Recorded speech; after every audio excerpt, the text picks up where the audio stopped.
আজ তোমার কথা খুব মনে পড়ছে,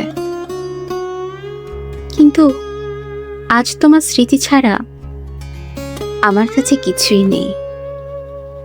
সবাই বলে আমি নাকি বদলে গেছি।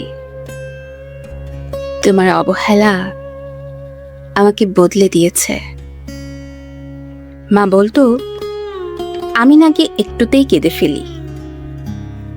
এখন যতই কষ্ট হোক কাঁদি না, সহ্য করতে শিখে গেছি। আগে বলতে আমাকে ছাড়া তুমি একটা মুহূর্ত থাকতে পারবে না। এখন বেশ ভালোই আছো। ভালো থাকাটাই স্বাভাবিক, তাই নয় কি? কারণ আমি তো তোমার জীবন থেকে সরে গেছি। ভালো থাকো, অনেক অনেক অনেক বেশি ভালো থাকুক আমার ভালোবাসা, ভালো থাকুক আমার কাছের মানুষ।